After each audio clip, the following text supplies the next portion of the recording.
History of the World by J. M. Roberts, Book 8, The Latest Age. Even as the 20th century of the Christian era began to close, it was already easy enough to agree that great and startling changes had come about since, say, 1945. Today, that is even more apparent, but the problems which arise as we try to pin them down as part of the world's history do not go away. They may even become more difficult to solve. The mere narrative of events seems to thicken up suddenly, unaccountably, and of its own accord. It is harder than ever, under the strong impression of recent events, to get our perspective right in treating the last 50 or so years of history in relation to the preceding 6,000 or so. Part of the trouble lies in our reasonable expectations. When we read about the times through which we have lived, we expect to come across events we recall hearing about at an impressionable age. And there is then a sense of disappointment if they do not turn up in the story. But all history is a selection. It is, in the strictest sense, what any one age finds remarkable in an earlier period and expectation, legitimate or illegitimate, is only a part of it. Nor is it the only source of challenge in the history of recent times. The pace of change poses another difficulty. It was only a few centuries ago that the notion of human cultural evolution began to get some grip on writers of history. It is really only very recently, moreover, that historians have begun to take it for granted that generations will differ culturally, that the societies they live in are always changing in very deep and determining ways, and that basic attitudes change with them. Yet any adult alive today has almost certainly lived through examples of radical adaptations which are now taken for granted, absorbed into our consciousness, and often go unremarked, though they have been far more profound and far more strikingly rapid than any experienced by our predecessors. The growth of population is the exemplary case. No earlier generation has lived through anything like such a rapid increase in human numbers, yet few human beings have been conscious of it. It is not just as a succession of events that history has speeded up. The rapidity of the changes it has brought has often had wider and deeper implications and more influence than in the past, just because of the speed with which the changes came about. To take one example, for all the dissatisfactions still felt by many over the extent of advance, the opportunities and freedoms available to women in the Western society have grown at quite a different rate and by an order of magnitude dramatically greater than in earlier centuries. As yet, they have not begun to exhaust or in some places even to exercise their full effect. The same could be said of many more narrowly technological and material changes, some of which are far from exercising their full potential effects. If the history of the last few decades is, because of the rapid and radical changes they have brought, quite different from any earlier history, that makes it harder to write about as part of the same story. In entering it, we seem not merely, in some sense, to have to change gear, but to need to take up a different viewpoint. More explanation is required in order to show the special influence of this or that fact or event, especially when it involves technical innovation. More detail is needed to unravel the crumbling and rebuilding of a world political system in the context of the first truly global economic order, or for the weighing of questions about how much irreversible change can now be identified as the outcome of human intervention with nature. Such matters, of course, demand consideration in earlier history too. But in the former times, the deep and far reaching implications of the events which embodied them, tended only to reveal themselves slowly and at times almost imperceptibly. Now, they do so with sometimes surprising, even explosive rapidity, and this too makes a steady perspective much harder to achieve. Then there is chronology, the bedrock of history, reflection that history marches into a new and distinctive phase somewhere in the middle of the 20th century, leaves many of us looking about for what we might treat as turning points, punctuations, indispensable milestones of chronology, such as we take for granted in earlier history. In thinking of these matters, though, whether 1917 is more meaningful turning point than 1919, or whether what happened in Manchuria in 1931 marked a more striking new departure than what happened in Poland in 1939, may not within a few decades seem to matter so much as once we thought. Possibly neither of those dates should be regarded as more noteworthy than, for example, that of the patent filed in 1951 for a compound effective in controlling fertility in women and capable of being administered safely by the mouth. That was a landmark in the development of what soon became known 10 years later as the pill, whose effects have already been immense. In what follows, I have tried consciously to face such problems and to make them somewhat less intimidating by setting out first, even at some length, the most important general developments which embody or represent long term themes and influences operating over the last 50 years or so. Only then have I tried to outline a narrative of the events which usually made more of the headlines, divided roughly into short chronological periods.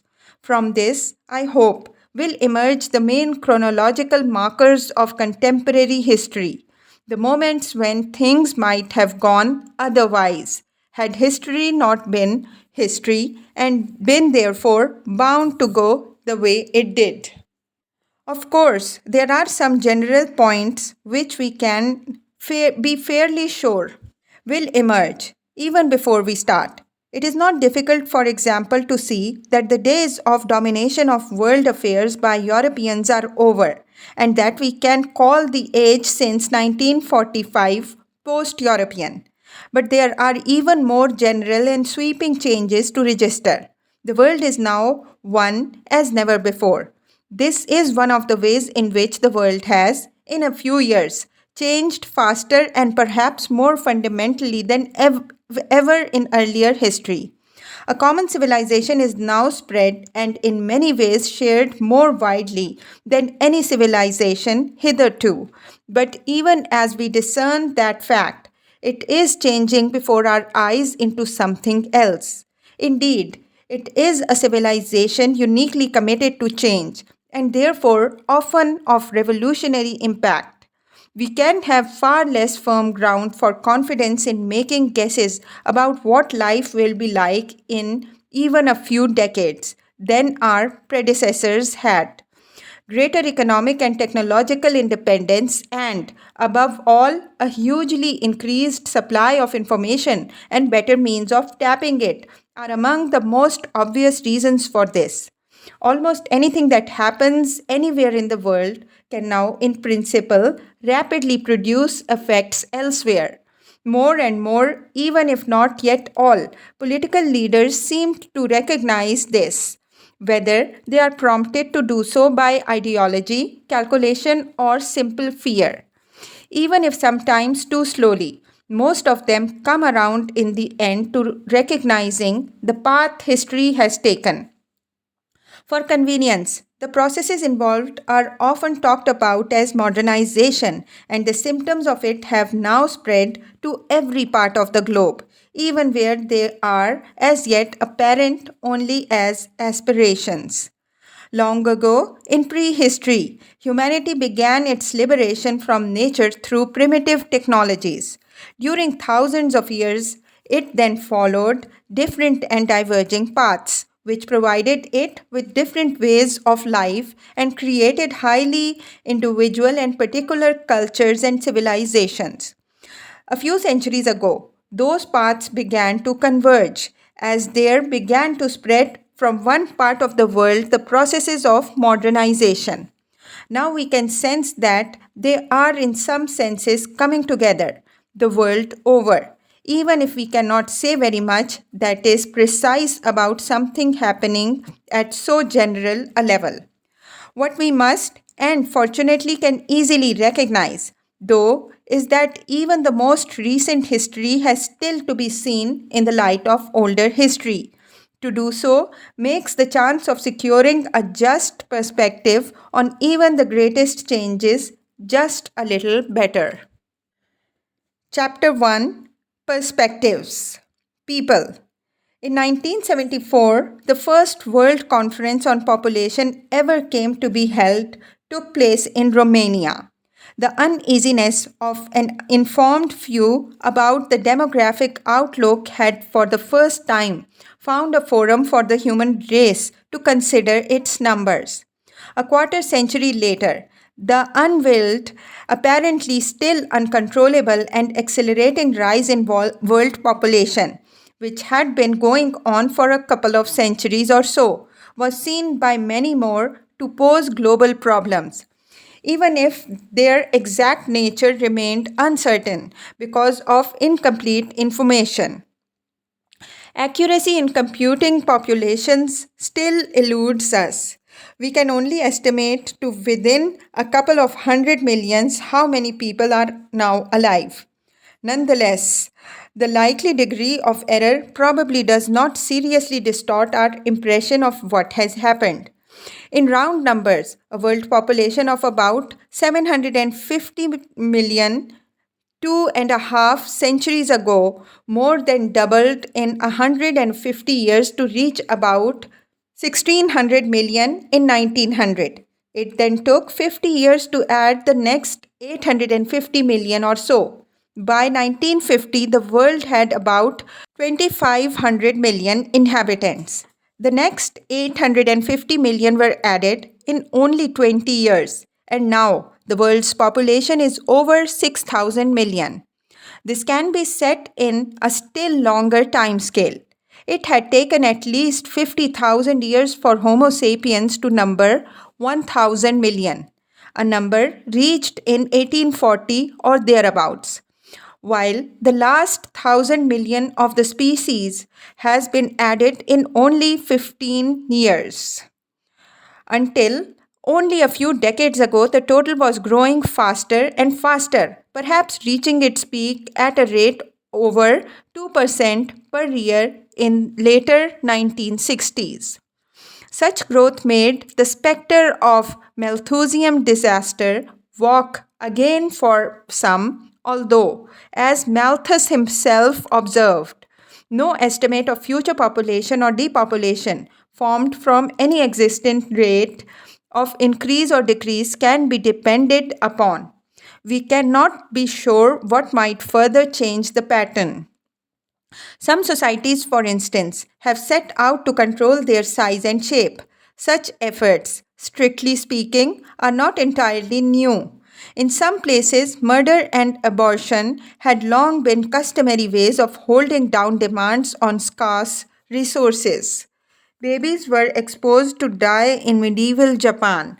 Female infanticide was widespread in 19th century India and returned, or perhaps was acknowledged openly again in China in the 1980s. What was new was that governments began to put resources and authority behind more humane methods of population control.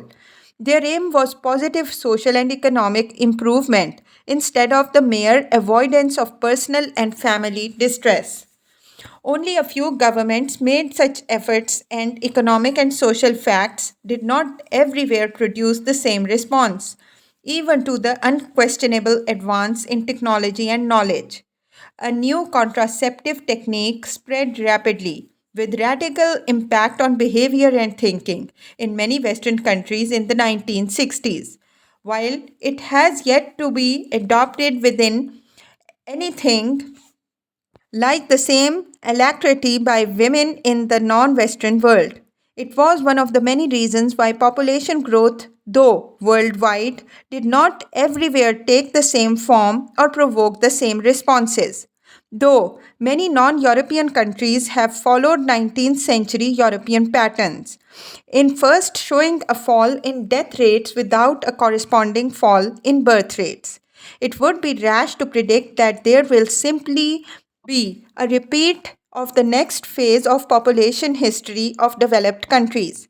We cannot assume patterns of declining natality in one place or one society will be repeated elsewhere, but nor can we be sure that they will not be.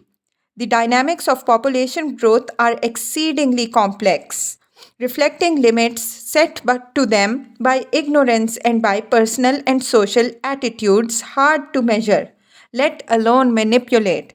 And while we wait for these dynamics to become clearer, some poor countries cannot for a long time hope to achieve demographic equilibrium. In Europe, natality only began to drop in the last couple of centuries, while prosperity in a few countries made it attractive to have smaller families. Few of today's countries showing fast population growth are anywhere near that point. Better medical, nutritional, and above all, public health provision made well aided this. Advances have been colossal since 1900, yet there are many places where they have yet to cut into mortality as dramatically as they had already done in Europe in the century before that. When and where they do, humanity's numbers may rise faster still. Infant mortality is a helpful rough indicator of potential for future growth. In the century before 1970, this fell from an average of about 225 per thousand live births to under 20 in developed countries. In 1988, the comparative figures for Bangladesh and Japan were 118 and 5. Such discrepancies between rich and poor countries are greater than in the past. There are comparable differences of life expectancy at all ages too. At birth, in developed countries, it rose from slightly over 40 in 1870 to slightly over 70 100 years later. It now shows a remarkable evenness. In 1987, for example, 76, 75, and 70 years respectively in the United States, the United Kingdom, and the USSR. Such differences were insignificant by comparison with those then separating them from Ethiopia 41 or even India 58. Yet the Indian baby faces prospects of survival enormously improved over those of his or her predecessor in 1900, let alone those of French babies in 1789. In the immediate future, such disparities will present new problems. For most of history, all societies resembled pyramids with large numbers of young people at their base and a few old. Now, developed societies are looking like tapering columns. The proportion of much older people is larger than in the past. In poorer countries, the reverse is true. Over half of Kenya's people are under 15 and two-thirds of China's are under 33. To talk simply of the overall population growth, therefore, obscures important facts. World population goes on growing mightily, but in ways that have very different origins and will have very different historical implications and effects. The fall from Europe's mid 19th century share of world population, a quarter, is striking. So is the ending of 4 centuries in which immigrants of European stocks had left the continent to spread around the world. Until the 1920s, Europe was still exporting people overseas, notably to the Americas. That outflow was much cut down by restrictions on entry to the United States in that decade, dwindled further during the Great Depression, and has never since recovered its former importance. On the other hand, immigration to the United States from the Caribbean, Central and South America, and Asia surged upwards in the last decades of the 20th century. Moreover, although some European countries still sent out immigrants in the 1970s, more Britons still left the country each year than there were immigrants to it from abroad. They began also from the 1950s to attract North Africans, Turks, Asians, and West Indians, seeking work they could not find at home. Europe is now, overall, an importer of people. Yet, present patterns may not remain unchanged for long. Asia now contains over half of mankind, China one fifth of it, and India a sixth. But some of the huge growth rates that have produced these numbers are at last beginning to fall. In Brazil, where the population increase ran at more than twice the world rate in the early 1960s. It does so no longer, though Brazilians continue to grow in numbers. As in other Latin American countries, where standards of living and life expectancy for much of the population are not much better than in Europe at the end of the 19th century. The Roman Catholic Church has been blamed because of its long record of opposition to birth control and abortion, but that can hardly be the whole explanation. The attitudes of Latin American males and the social disciplines that impose large families on many poor Latin American women, who were until recently almost unquestioningly complacent, may matter just as much. Meanwhile, the most alarming growth rates are to be found in the Islamic world. Jordan, at the 1990s rate, would double its population in 16 years, and Iraq grew only a little less vigorously at 3.5% per year, while Saudi Arabia's much smaller population grew at a startling rate of 5.6%. There is, nonetheless, evidence from some developing countries of reduction in family size in the last 30 years. Undoubtedly, this is partly due to the official efforts. Though communist regimes had never traditionally welcomed ideas of population stabilization or reduction in the 1960s, both China and the USSR began to encourage people to delay marriage and have smaller families.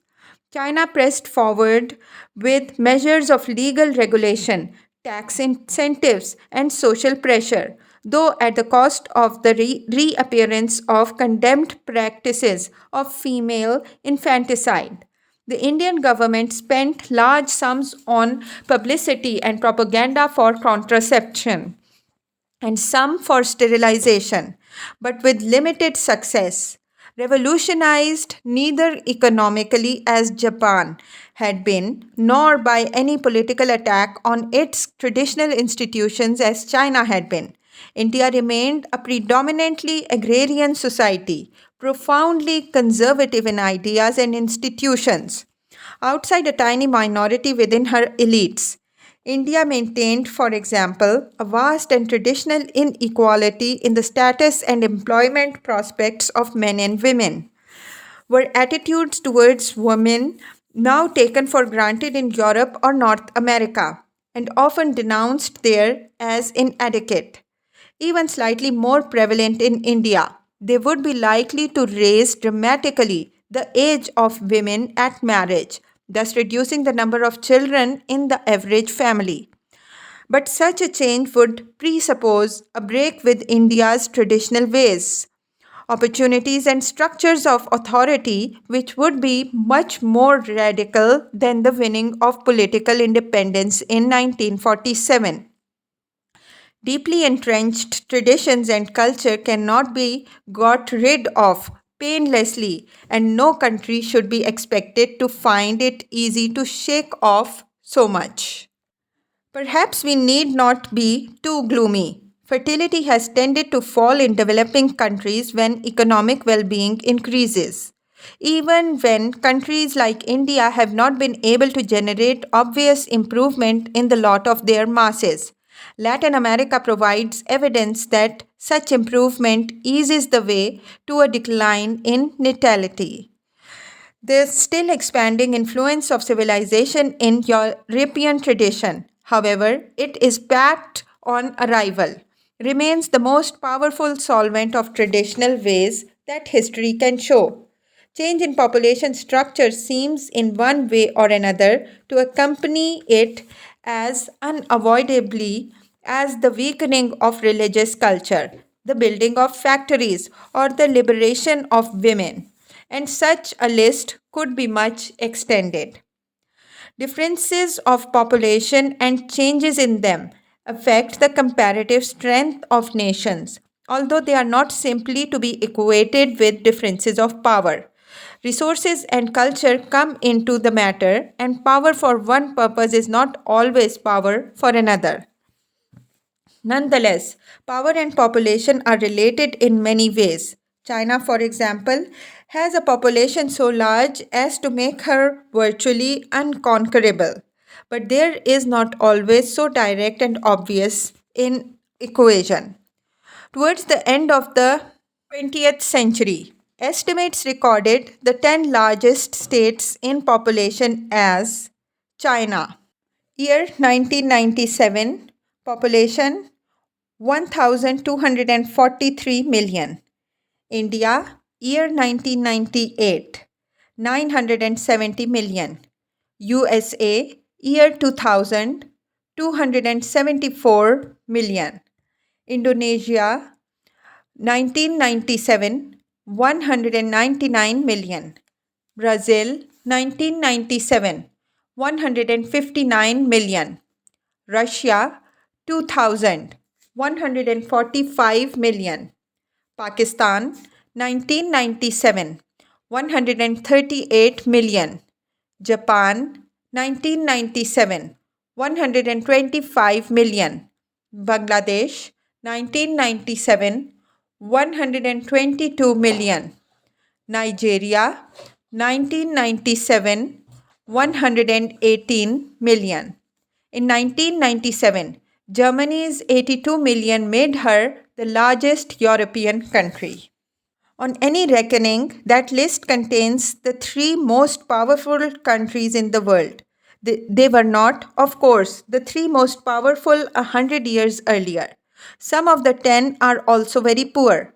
While China's social transformation has forged ahead, others on the list are still sunk in a poverty that for some of them looks insurmountable. Whether it is absolute because natural resources are few, like in Bangladesh, or relative, in that they are swallowed up by the population growth, which is too fast, like India and Indonesia, and has overtaken the cashing of the check of development. Newly generated wealth has, in such cases, been, at best, largely consumed in longer life expectancy. But it is not easy, though tempting, to generalize. India's agricultural output doubled between 1948 and 1973, and she thought to be about to enter a period of self sufficiency in food. Yet this barely held the line for a population growing at the rate of a million a month. World population was changing in another way too. As the 20th century ended, nearly half of it lived in cities. The city is becoming the typical habitat of Homo sapiens. This was a remarkable change from most of human history. It registered the fact that cities have been losing their old killing power. In the past, the high death rates of city life required constant demographic nourishment by country born immigrants in order to keep up numbers. In the 19th century, city dwellers in some countries had begun to reproduce themselves in sufficient surviving numbers for cities to grow organically. The results are startling. There are now many cities whose numbers of inhabitants are literally uncountable. Calcutta already had a million in 1900, but now has more than 15 times as many. Mexico City had 350,000 inhabitants as the 20th century began, but ended with over 20 million. Other impressions can be derived from the longer term. The world had only 5 cities of more than a half million inhabitants in 1700. In 1900, there were 43, and now Brazil only has 7 of more than a million. Sanitary regimes and public health measures have moved more slowly in some countries than others to make such changes possible, and the tide of urbanization is far from ebbing.